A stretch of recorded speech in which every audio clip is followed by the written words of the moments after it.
Hey everyone, it's Lisa Danforth, business strategist and leadership vision coach. And I'm here today with the wonderful Lisa Wilson, who is also a leadership vision coach and a master in HR as well.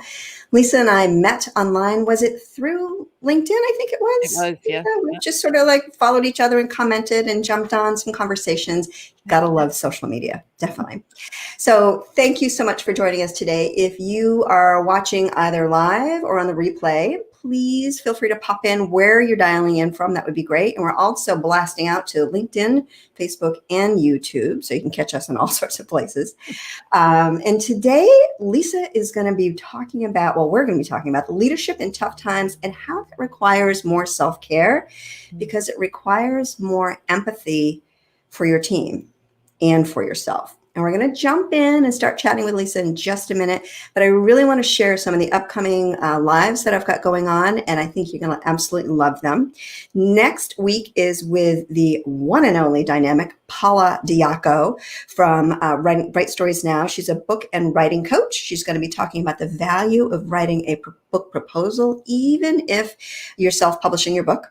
And then on November 5th, it's going to be Christine O'Neill, and she is an executive and personal strategy coach. Lisa, this is very much in alignment with your topic. Mm-hmm. She really is talking about burnout in the time of COVID and how we're all just really struggling. It's going to be an amazing, amazing interview, and especially really sort of segueing in from our conversation. And then on November 19th, I have brought the dynamic duo from Cruise Creative in there, Agata Pollock and James Tucker, and they're going to be talking about building relationships online and how that impacts your brand. So again, thank you so much for joining us. Please pop a comment in the chat box so we can know that you're here, and feel free to ask any questions. And I'm going to hand it over to Lisa. Lisa, can you just share actually, no, hold on. I got to read. I've had too many cups of coffee this morning. So let me just share a little bit about Lisa. She is a leadership vision coach and human resources cultural consultant. I love that. Her passion is teaching small and medium-sized businesses to lead effectively and lead their teams by creating an exceptional workplace culture, culture is everything, right? Absolutely. Yeah. And witnessing the impact of both poor and great leadership, she now devotes herself to coaching leaders so that the teams can experience the excellence that they deserve, and the leader can feel good about it too, right? Yes. Yes. And Lisa believes that leadership is not only about the people around you. It's about leading yourself in a way that allows you to show up for your team as the best version of yourself. Lisa holds a bachelor's of business and administration. She is a certified human resource leader. You've got so many awesome things, like, certified DISC and a True Colors facilitator. I want to hear more about that. I've not heard of that. Lisa holds a certification in advanced dispute resolution. I also want to hear more about that, in the leadership and the empathy and the self-care. And then most recently, Lisa finished all the requirements to be a distinguished Toastmaster. That is huge. And in addition to all of that, she also holds the title of stepmom to 2 teens and mom to her dog, Sandy. I love when people, talk about their animals. That's awesome. Welcome, Lisa. Thank you so much for joining. And now, will you share a little bit more about yourself, and kind of how you got into this position? Sure. So actually, it goes very well with our topic, how I got into this position. I was in my background is human resources. So obviously with the certified human resources leader, I went to university for that. I worked in human resources for almost 20 years. And how I got into it was I was working at a job where I didn't fit. It was really stressful. I got there, and 3 months later was the crash of 2008. And we laid everyone off 3 months into my new job. Ouch. And it was not a good experience. I mean, it was very stressful. And I was a human resource manager with no humans. And I went to the HRPA, so that's our Human Resources Professionals Association. I went to an event that they had putting on in my town, and I met a coach. And we were talking about leadership and emotional intelligence. And this coach was sitting with someone she had trained to coach and actually who worked for her. And we were talking about our bosses, and the girl was like, yeah, I'm writing all this about you because you're an awesome boss. And they just had a light about them that I was like, I need that. I need that. And I ended up going and getting certified coach. Well, I got coach training through her. I haven't certified through the ICF or anything, but I did my coach training with her very shortly afterwards. Initially, I started with something called a coach approach, she called it, so that I could just use coaching in my job rather than attempt to take on the whole certification. And then I loved it so much that I took it on. And then I took on the coaching certification. I worked a few more years in HR, but I was doing this on the side. And then I was blessed with a layoff. And I was given a layoff. They amalgamated my area with someone else, and I was handed the beautiful thing that is a layoff. I know for most people it's a very stressful time, and it was. I still had to go through all of the grieving, but I knew where I was going next, and it was to running a business and working with leaders. It's about perspective, isn't it? Yeah. And just that alone just shows what type of a leader and thinker that you are. So Yeah. that is amazing. I want to give a shout out to Kate Payne, who has joined us. Kate is from Vermont as well. Oh, nice. Yeah. So great path, great intro. I mean, I can't even imagine starting a new job and then 3 months later laying off everyone. That's definitely got to be difficult. Yeah, it was. Yeah. Can you talk a little bit more about that self-care piece? Like, how are you leading into this? Before we jumped on, Yeah. we went live, you shared this great thing. She was like, this could not have been a better week. Can you talk a little bit about that and lean into the, So it's right into another one of those blessings. I am pretty much feeling burnt out this week.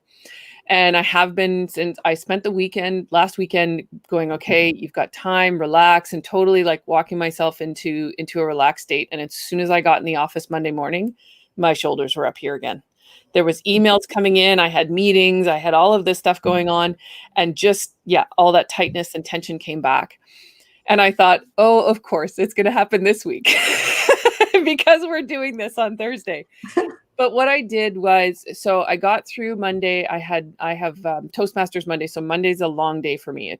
I work my day, make dinner and do that with the kids. And then we have Toastmasters. So I'm pretty much at my computer until 8:30, 9 o'clock at night.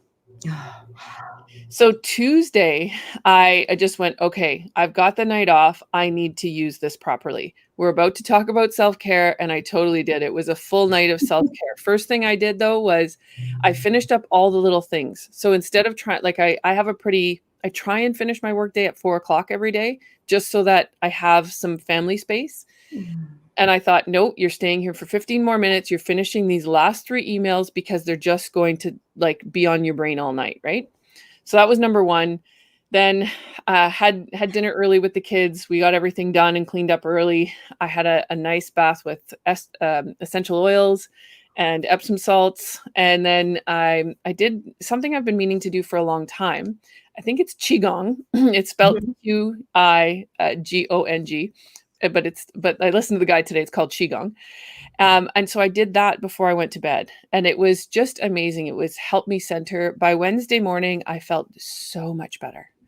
So much better. So there's a couple of things in there because I wanted to mention that piece about getting the work done first, because self-care is not always a bubble bath. That is not the thing. Like, I think when everybody thinks self-care, they think, oh, I'll just go have a bubble bath and a glass of wine. That's self-care. No, it's not always that. Sometimes it's getting the job done so that it's not moving over. Yeah.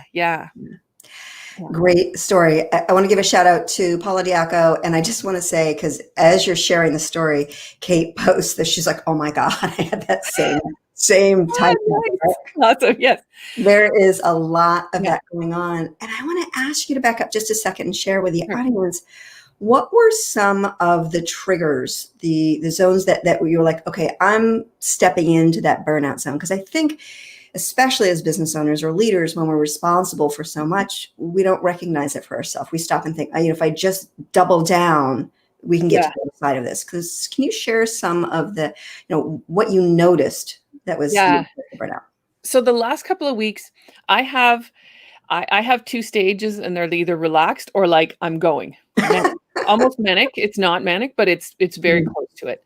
And so I just go and go and go. And so I will feel that state coming. And when I'm in that state, there's no relaxing. I'll notice a couple of things for myself. When I'm watching TV, I'll be reading Facebook or playing a game at the same time. I can't just watch a show and relax. I have to do something else with it. The biggest kicker for me this week, though, was I love snow. Where I live, it snowed this week and it was beautiful. The trees have lost all their leaves. And there was like, you know how the snow just sits on the branches and the trees look Mhm. absolutely beautiful. And I was walking the dog as I do every morning. I take a 20-minute walk with the dog and I was looking at the trees and going, oh, these are so beautiful. And then I don't leash my dog. He's pretty good about walking right beside me, but every now and then he gets behind me. And he got behind me, and it wasn't even as far back as he has been in the past. And I turned around and I snapped. I was like, get out here. And I thought, oh my Lord, I'm in the middle of this beautiful walk. And the thought in my head was, oh, look at the trees. They're so pretty. And then I turned around and just like snapped at the dog. And I thought, okay, you need to relax. Like you need something here. And that was the moment of, okay, I'm going to change this up. Something has to happen. Good for you. I mean, I think it's very hard in the moment to Yeah. pause. And I think to go back to one of the topics that you said you really want to talk about, which is empathy. We need to have empathy for others, but it really needs to start with ourselves, right? Right. Yeah. I just want to holler out, Paula Diaco was like, not all self-care is a bubble bath. And Kate said, hashtag, she is the hashtag queen there. Self-care. Oh, I I think love we it. need to start that Yeah. on your posts. Definitely. Yes. Yeah, it totally isn't. And that's what we think of it all the time though, right? We think, oh, I'm just going to go relax. No, sometimes that's not what you need. Sometimes you need to just get the job done because you're going to walk by it or you're not going to relax anyway. You'll be in the bubble bath thinking, I have to send an email to so and so and so and so. And, that it just doesn't let your brain rest. So can you talk a Yeah. little bit more about that? Do you set like Yeah. a timer? Because as you're saying, you're either at, Mach 80 or Yeah. relaxing. Yeah. So do you set a timer or something that says, okay, you've got 15 minutes or 30 minutes and then you're done because it'd be so easy to work till 11? Yes. Yeah, I have some general rules around the day. So I get to my office anywhere between 8:30 and 9. And this is over like I've been working from my home for 6 years. So as people are just learning to do this with COVID, I've had 6 years of practicing this. I don't eat breakfast till about 10. I used to eat right first thing in the morning, but I eat breakfast at around 10, depending on the day. If I have a meeting at 10, I'll do it at 9:30 kind of thing, or Mhm. it moves around slightly. Same for lunch. Lunch can be at noon, it can be at 1, but there's 2 distinct stops in the day. And then I try and have a hard end at 4 o'clock. There was like the other day when I had that moment of, okay, you're overwhelmed. I thought, okay, answer these 3 emails. So it wasn't a timeline per se. It was get these 3 particular things off your plate more than a timeline, because those are my general timelines for the day. It's not perfect, but that's what I try and do so that I have a consistent day. And then I stop myself sometime in the day to just take that deep breath. Yeah. I'm really hearing pause, Yeah. time to pause, right? There's this, it's something that I talk about all the time, Mhm. either on videos or with my clients or whatnot. Yeah. Can you talk a bit about when you don't take that pause, when you Yeah. don't have those moments, and then when you do? So, and I think that Monday morning was the exactly what happens is you get in the office and the list is so long that I'm doing this, right? Like, oh my God, how can I get it all done? Because it's a big list. The reality is none of it is going to take more than 10 minutes. So if I just focus on the list and just do one thing at a time and cross it out, then I would be okay. But sometimes when the list is so big, we just feel like it's like the mountain that's not you can't climb, right? It's just so big. How am I ever going to get through all this? And that's when that moment you need that pause to go, okay, yes, you can get through it. Now I've even gotten to the point of like separating time out in the day where I'll say, okay, from 9 to 10, you're answering emails. From 10:30 to 11:30, you're going to do this and you're going to focus on that. And then as I start doing that, it usually calms me a little bit. But sometimes it's just hard to get out of that state. And I totally needed that Tuesday night to get myself out of that state. By Wednesday morning, I still had a decent sized list, but I'd gotten myself in a better head state, for no better description than that I wasn't like running through every piece that I had to do. I was then going, okay, you've got this, you're doing this at this time, and then you have a meeting, and then you're doing this. And And so then I was just able to, if the thought came in my head, I looked, it's on the list, leave it alone. You know it's there. You'll go back to the list later. You haven't forgotten it. Because I think that's always my fear, is that I'm going to forget to get back to someone, or, because that's really important to me. Yeah. Absolutely. Right. And if you don't, then that weighs on you as well. And Yes. I'm a huge advocate of time chunking so that you have that specific time, Yeah. that you know that you're going to be working on something. Yeah. And so we talked just earlier, you'd asked about empathy and I never answered. So I'll share that. I'll share a little bit about that. And so it's another thing that happened this week. So the other thing, while I'm overwhelmed, I'm getting calls from leaders. So clients I've previously worked with.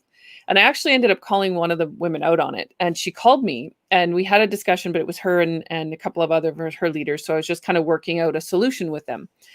And we got off the phone and she called me later and I said, you know what? You didn't need me for that. And she goes, I know. I said, you knew that answer. And she said, I know. She said, but we're just, everybody's been giving so much empathy to everyone that there's none left for ourselves or for anyone else. We're so, like, especially as leaders. So we have everybody right now through COVID has something going on for themselves. So whatever that looks like. For me, like for initially the kids were home, now they're back at school, but there's some anxiety around that and making sure that they're doing what they're supposed to be doing at school so that they're not putting themselves at risk, all of those things.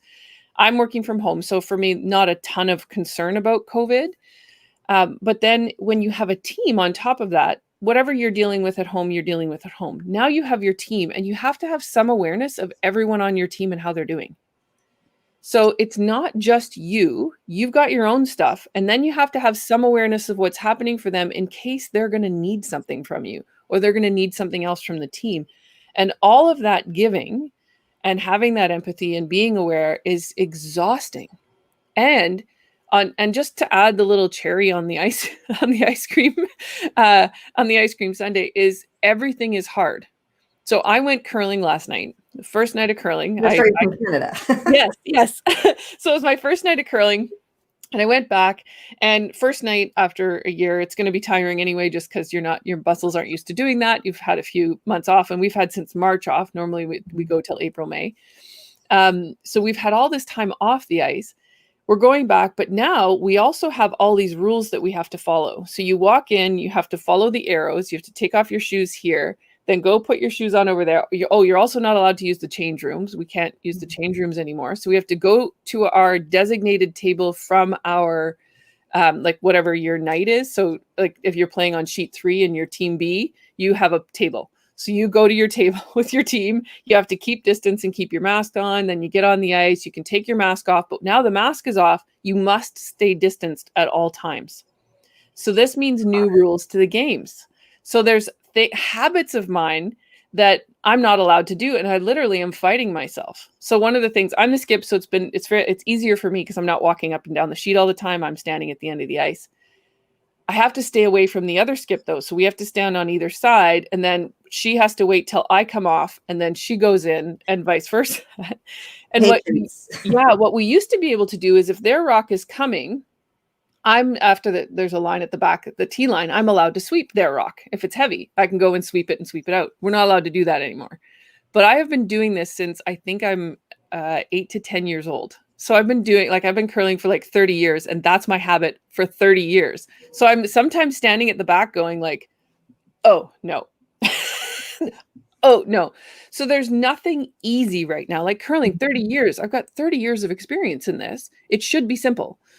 No, you have to think through it. So we've got all this empathy that you have to give, plus there's nothing that's simple. So we're tired. We're tired. Brain is tired, body is tired, right?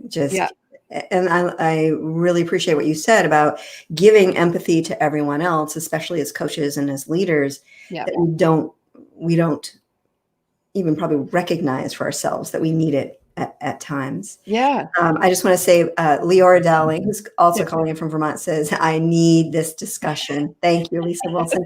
And she also mentioned that she has seen you through Toastmasters. Paula is a professional speaking coach. So you probably do know each other. Yeah. Wow. for different things. But yeah, it's and so that story I shared, that's not the only leader that's called me with questions like that this week.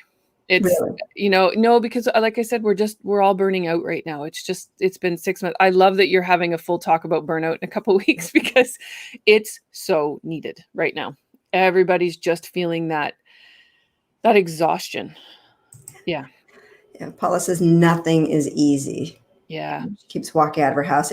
I've gotten out of my car several times to go into the store, and I'm like, oh gosh, where's my mask? Yeah. Because everything is disruptive, which I'm a Yeah. fan of disruption, just not quite this much. Yeah. Yeah. Definitely. You do need to disrupt yourself, but going to the grocery store shouldn't be a disruption. No, ever. No. Yeah. And it is exhausting, and our brain definitely shuts down at some point. Can you share some tools? Like you said, that we need to give more empathy so that we can show up for our team. What are some tools that you recommend that we can start being aware of and leaning into? So some of the things, so I'm a big proponent, and when I start coaching someone, we talk a lot about getting to know ourselves. So I'm going to assume, and I'm not going to go too far into it, but I'm going to assume everybody knows the concepts of an introvert and an extrovert. Introvert likes more time alone. The basics of it, it's not exactly this, but introvert likes more time alone. Extrovert likes more time with people or with stimulation. Mm-hmm.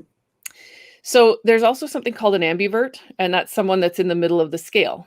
And you're like, introvert, extrovert is a scale. It's not one or the other. There's a scale in there. So you need to be really aware of who you are. If you're an introvert, you're like, probably things are awesome for you, right? Like, this is perfect, right? Beautiful. Zoom meetings for an introvert, great. They can turn their video off. They can this is like awesome time for them. But if you're an extrovert or an ambivert for that matter, because I'm an ambivert, but probably closer to the extrovert side, right now is a struggle because we're with the same people all the time.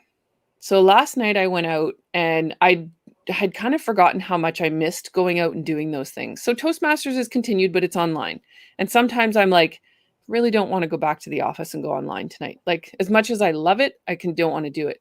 So curling started last night, and you could just see that we were all craving that.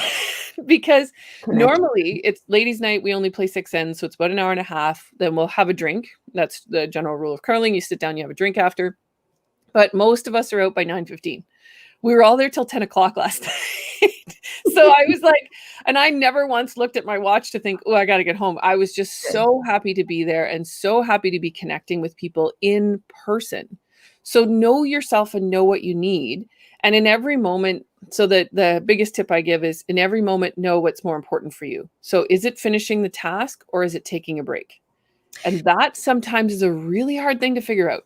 Right. And that's what I was going to ask you to dig a little bit deeper on, because I think we can question ourselves. I should get it done. I should get it done. Yeah. What are some insights, some tools or that we can recognize this? Like, okay, this really is what I really need right now, is to answer the emails tomorrow and turn my computer off. Yeah. So my biggest suggestion on that is to take a deep breath, and really just ask yourself, what do I need right now? What do I need right in this moment? Mm-hmm. And then let your body answer. Effectively, the answer is going to come to you. The more you can sit and just take that deep breath and get in touch with yourself, the more likely you're going to get that answer. What happens if you get you need a bourbon on the rocks right now, is what you're Then go have a bourbon on the rocks, unless you have to drive somewhere. Right. Okay, good. Yeah. Because for some people, that's like, it's a signal to our brain, right? Relax. Mm-hmm. Like, the bubble bath is sometimes a signal to your brain to tell you to relax. And whatever your signal is, if the bourbon on the rocks is your signal, go get it. Please don't have 12. Don't have 12. If the answer continues to be another bourbon on the rocks, let's have a different discussion. Please give me a call, because that's not the answer all the time. But we each have a trigger, right? We have a trigger to move forward, and we have a trigger to slow down. So whatever your trigger is, go get it. Yeah. I just want to back up a little bit. You were talking about introvert and extrovert. Yeah. And believe it or not, I'm quite a bit of an introvert. Okay. I love hours and hours and hours. I could not leave my house for 5 days and be very happy, right?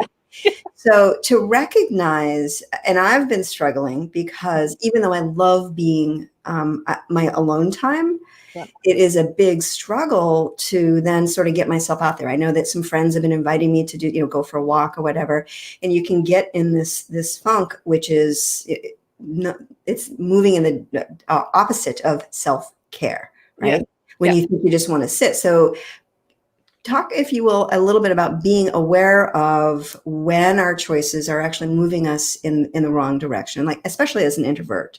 Yeah. So I think I think it's the prolonged. I think that's probably the easiest way to say it is. So about 3 weeks ago, I had 8 hours of presenting over 3 days. Oh, So 6 different presentations, 8 hours of presenting. Some of them were the same presentation, so it wasn't so bad. Like, it wasn't like I had a ton to remember, but 8 hours of presenting in 3 days is a lot and it's exhausting. I also deal with some kind of medical something. We don't know what it is. It has no name, but I get tired really easily. mhm. And I get tired really easily and then I don't recover. So that whole week, all I did for myself was did the presentation, rest, next presentation, rest, next presentation, rest. And somewhere in there was like the prep for it, right? Just so I knew what I was going to say. They were all prepared for the most part, just had to make sure that my brain was ready for that particular presentation. So that's all I did for the week. But since then, because of whatever is going on with me medically, um, I seem to not be able to pull back up. So I just couldn't get myself back into that relaxed state. So the overwhelm has been coming for 2 weeks.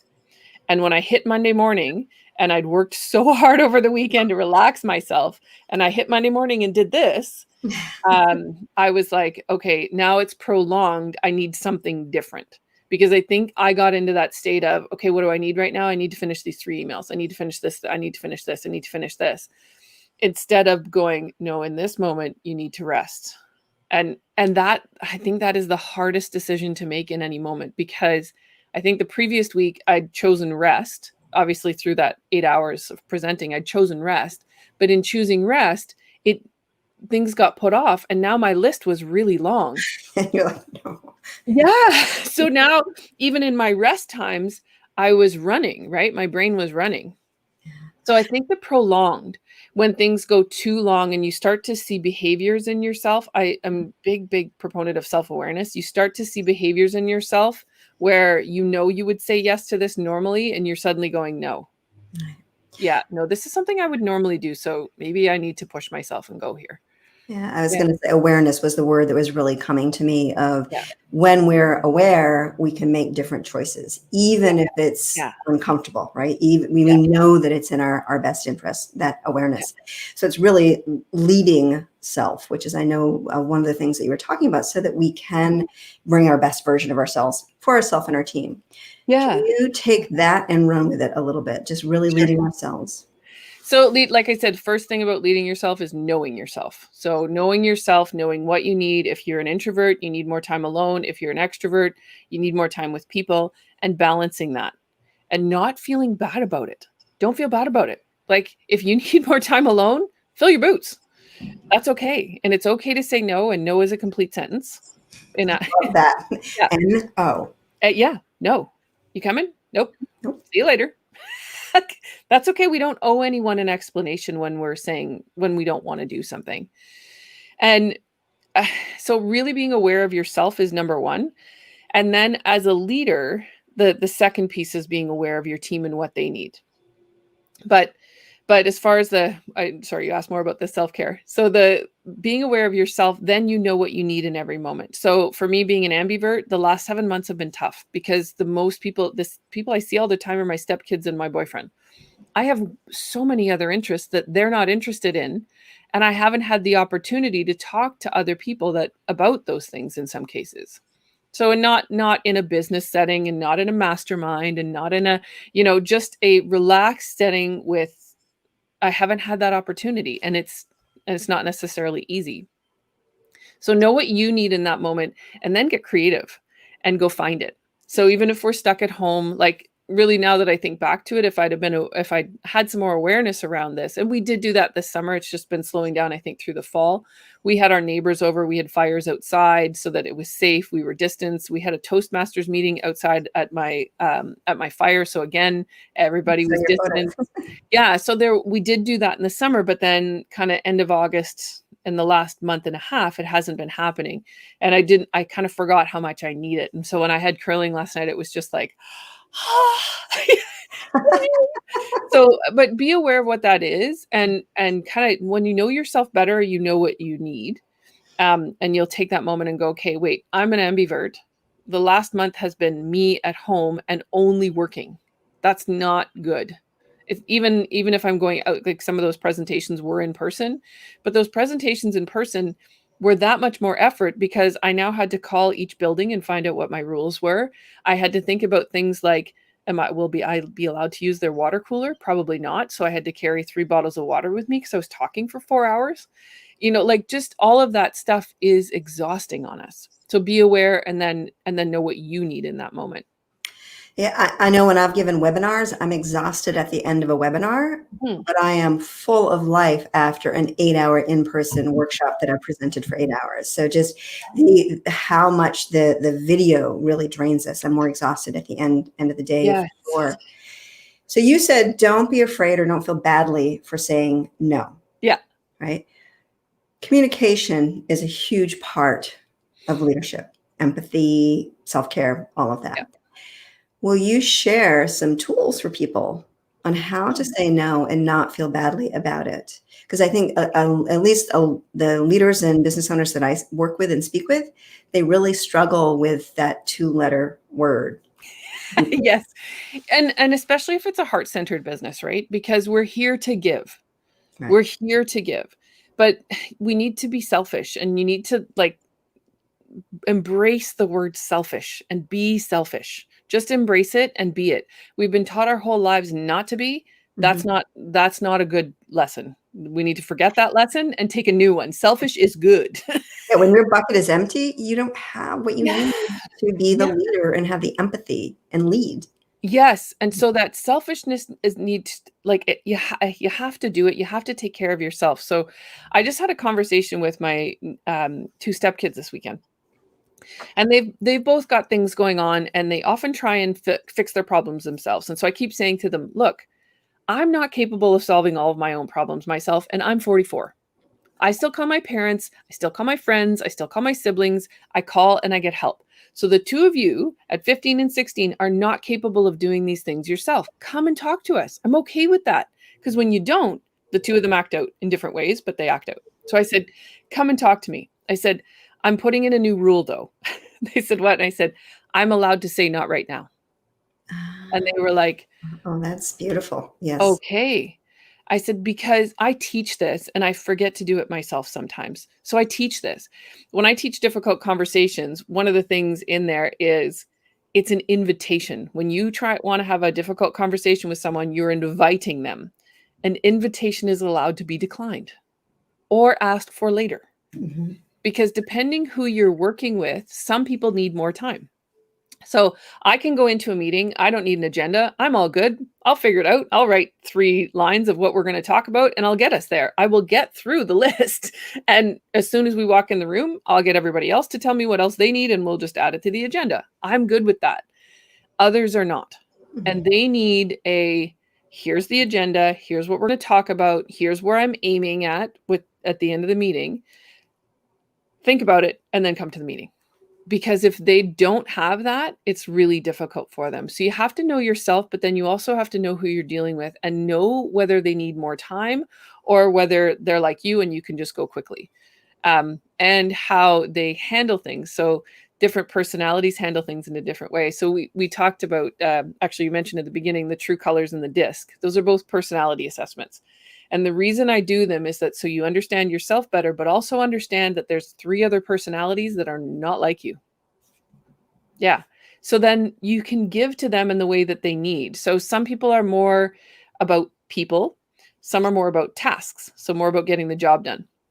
So if you're all about task and you're going to talk to that person who's all about people, you need to talk about their feelings and you need to let them talk about their feelings. they're not getting through the conversation without talking about their feelings.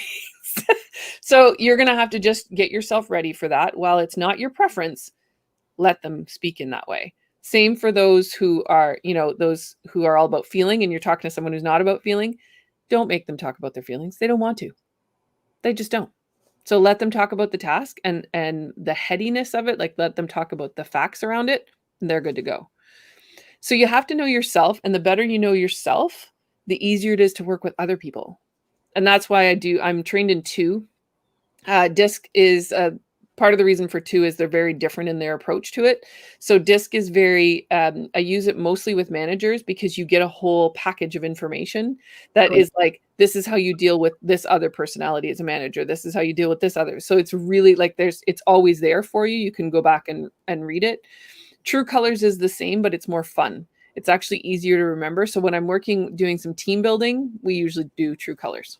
Unless it's a group of leaders, then I'll bring in the DISC so that they know how to work with their teams too. You know how to interact and communicate and listen. Yeah. And you get a new language. So back to that communication piece, you get a new language. So if you and your group have all done DISC, you can say things like, your D is showing. Pipe down. Yeah, your D is showing. Can you come over and be a little bit more S with me right now? Yeah. Yeah. I love that. Definitely a new language that you don't always throw around by the water cooler, for sure. Exactly. Yeah. Because it's much nicer than you're being too touchy. Yeah. Yeah. Right? Yeah. Yeah.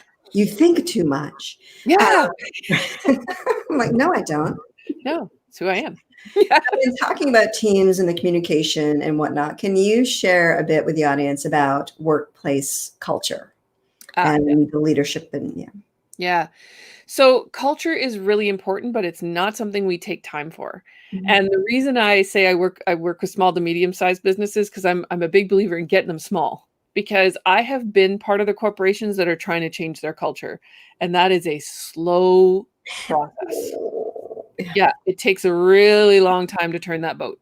So if you are conscious of it when your business is small, assuming that these businesses are wanting to grow, if you're really conscious of it, then it's easier to continue and build it.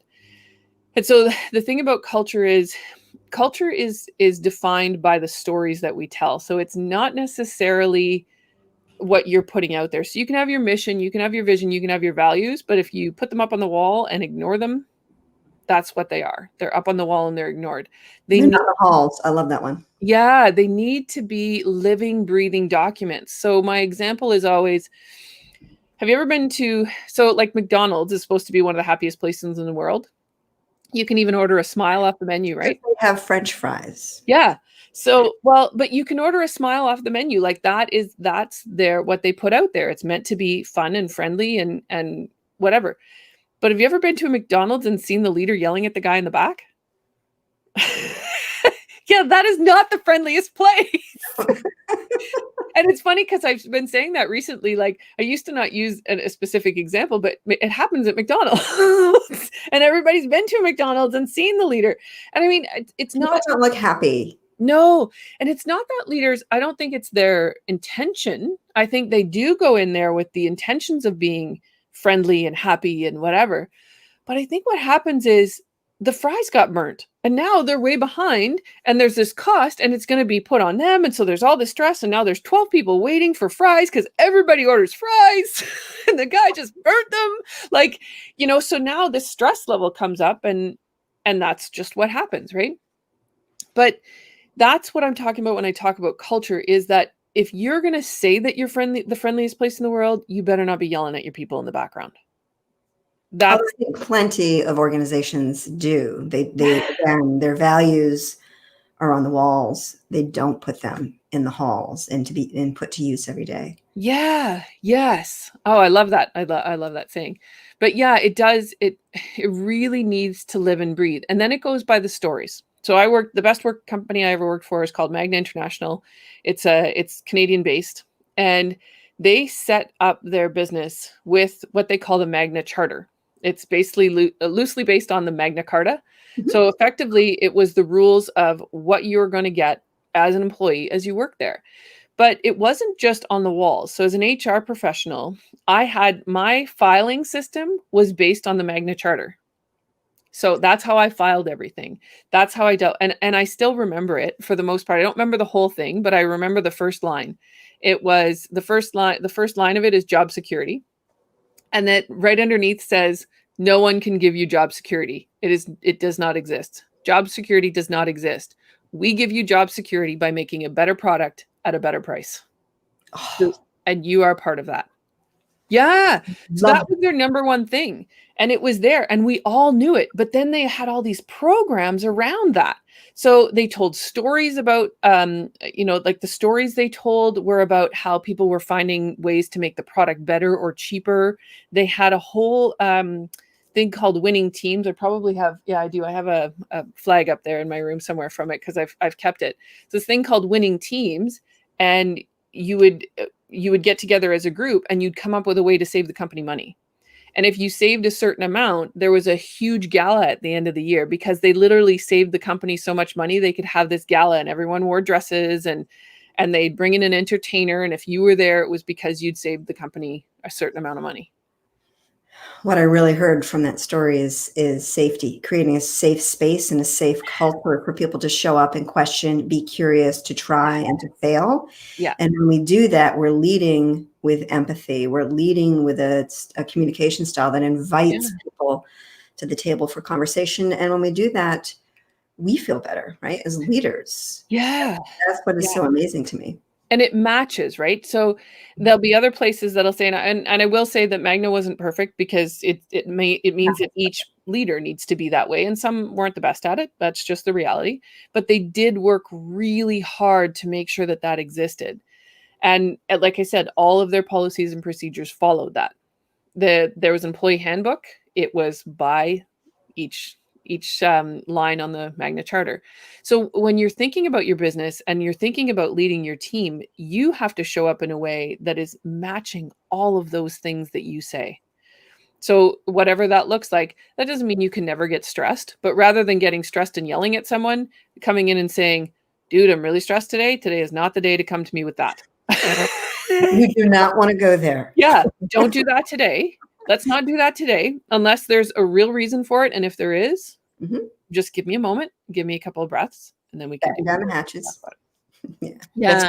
That clear communication, which shows empathy for yourself, Yeah. which gives your team the tools to do the same for themselves and with the other team members. It really, Yeah. what's going through my mind is it's really breaking down the silos and creating a more collaborative, communicative Yeah. culture, which is really important. Can you share? Go ahead. I was just going to say it's never going to be perfect, so please don't strive for perfection, but do your best to do it every day. Because I think what happens then is if we do have a day and we bark at someone, then we go, "Oh, I'm a terrible leader," and we like punish ourselves, right? Not what you need to be doing. What you need to then do is walk in and say, "Whoa, I really messed that up. My apologies. Is there anything you need from me right now to fix that problem so that we can move forward in a better way?" I love that. Yeah. Yeah, honesty. All you need to give the honesty, right? Honesty, but also using it as what was the trigger? Were you hungry? Did you have a battle with your spouse, Yeah, your kids? Did you yeah, not sleep? But looking at the triggers so we can have, again, more empathy for ourselves so we can show up more fully yeah. for our team. Yeah, yes. Yeah. The triggers are so important, and sometimes, like I said, with like in my overwhelm, I barked at the dog, and that's how I knew. That's how I knew, right? Like that's how I knew what was going on because I thought, okay, this is now going to come to the kids. And I don't want that for them because they've got enough stuff just dealing with school right now. Yeah. Mhm. Will you be willing to share maybe 2 or 3 resources for the audience to help them have more empathy, self-care, compassion for themselves and others? Yeah. So, resources for self care. I think the main thing you have to do is you have to start controlling your own thoughts. And the biggest question I often ask myself is this true? Play that out. Yeah. Yeah. Is this true? Because what we do is we punish ourselves. So I barked at the dog. I could have like gone through punishing myself, but instead, is it true? And because if I'd gone into punishing myself, it would have looked like, oh my God, Lisa, you're so mean to your dog. What's wrong with you? You're supposed to be this leadership expert, and here you are yelling at a dog. Like what kind of person are you? You're supposed to do kindness and like I could do all of those things. Yeah, it really is a spiral down. Or I can have a moment and go, okay, is this true? And then the next question is, what's going on here for me? Or that was interesting. What's happening? So two things. Is this true? And then curiosity. Why? What's going on for me that I'm barking at the dog? What's making me feel this overwhelmed when in a moment of like joy for me, I love the snow, that I suddenly turned and barked at the dog. So then just have the curiosity. Okay, now I'm curious, what's going on? Why is this happening? And then what do I need to fix it? And sometimes you just need to ask that question, and then you're handed what you need to fix it. Like, even if you don't want it. Yeah, well, it's really interesting. I find the better I get at asking those questions and getting kinder to myself, the answers come like this. Whereas we're in that state of like punishment of ourselves and we're doing this spiral, it like the answers just don't come, or they come and they're not very good answers. Like, right? We get ourselves into like, yeah, the black and white, like it's either this or this. It's never either this or this. There is no situation where there's only two answers. Well, very rarely. Very rare that there's only two answers. There's like this whole gambit of answers. Some of them are better than others, but yeah. So do you have any books, websites, or centers of influence that you would recommend people do a little bit of research on to have these tools in their tool belt? So well, I'm just trying to think of what I'm reading right now. So I'm reading right now Jerry and Esther Hicks. And yes, Jerry and Esther Hicks are really great for that. Louise Hay is very good for learning to have empathy for yourself and giving you tools to kind of deal with the tough things that have come through, because we've all had stuff that was not so good happen to us. And so she's really good at helping you to let go of the stuff from the past so that you can move forward in a different way. I love Wayne Dyer. I love anything by Wayne Dyer. And really any meditation app that you are drawn to. I also use a Jerry and Esther Hicks, but I'm not sure if you can get that anymore. They had it in an app. I have it on an old iPad, and the iPad is like, it's broken. Like the screen is all cracked, but I keep the iPad because I can't get this app anymore. so I have an old one, but I believe they have it on their website that you can have it as a download or something different now. They're really good ones because they give you messages as you're meditating. I'm really hearing you say things that help you think differently. Yeah. Right? So to be a bit of a disruptor, not so much that it just takes you out at the knees, but something that helps you approach things differently. Yeah, and you know what? And it's going to sound self-serving, and it is a little bit, but get a coach. Honestly, get a coach. I so agree that either a coach, accountability partner, start your own mastermind, but someone who can hold you accountable to the highest vision and version of yourself. That's great. Yeah, because I really think like a coach can catch it and hone in for you. Mm-hmm. Or a mastermind is good at that too, because they don't tend to be your best friends. They tend to be people who are somewhat separated from you. There are some really good friends that will do that for you, and they'll be your person. But what we tend to do for our best friends is we tend to line up for their stuff. Right. Oh, yeah, let me pour you another glass of wine. I had the same problem, right? Yeah. Like, yeah, definitely. Yeah. So get that someone who's a little bit separated from you.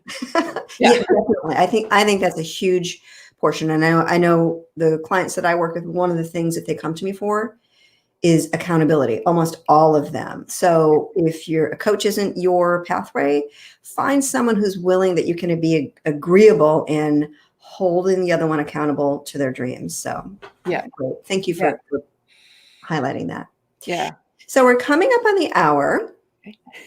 I know. Can you believe it? I know. That happened fast. It's amazing. Is there a question that you would have asked yourself that I didn't ask you? I think we covered most of it. I think we covered the self-care, the Yeah, I think we covered all of it without necessarily saying it. You talked to me, you asked at the beginning about alternative dispute resolution, what that was. So Mhm. it's effectively mediation training. So I'm a trained mediator. But we talked a little about that, about how what we do in mediation is we talk about how there isn't ever one resolution that works for everybody. And I think people are coming to this more and more now. I think as you saw families do things differently, I'm seeing separated families. Like I think the most extreme of that was a couple that separated now live in the same house, and they both have new spouses, Oh, ouch. and they all live in one house, but they're managing it because what works is for everyone. There's a whole pile of answers if we can get rid of some of the beliefs that we have.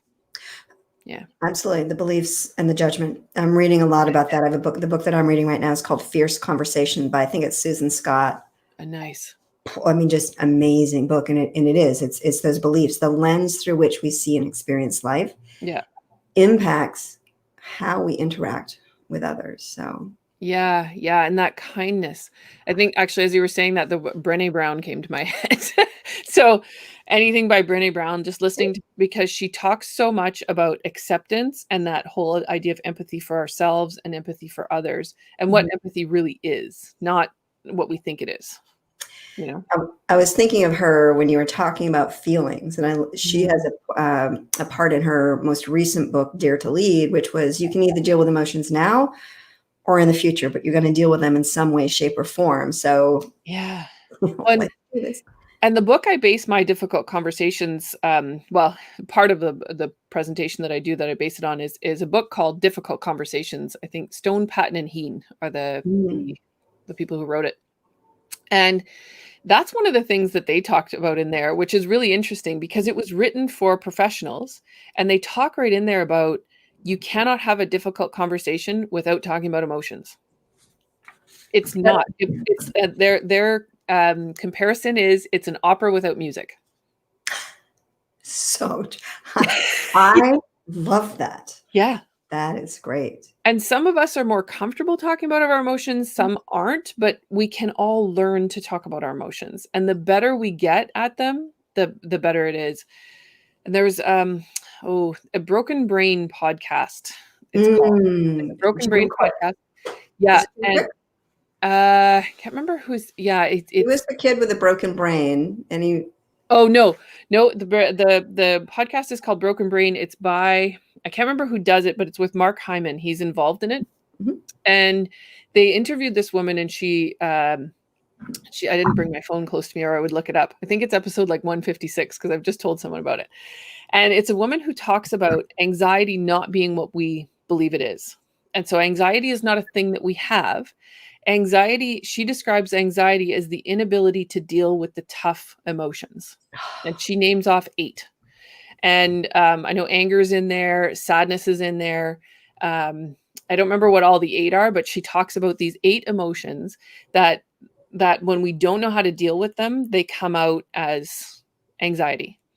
And so she said, I don't insult anyone with that because people have anxiety disorder. So I'm not trying to insult people with that. But she said the way most of us talk about anxiety, if you can go into your anxiety and name the proper emotion. So if you can say, I'm angry, instead of saying I'm anxious, there's something about just putting that label angry that just dissipates it.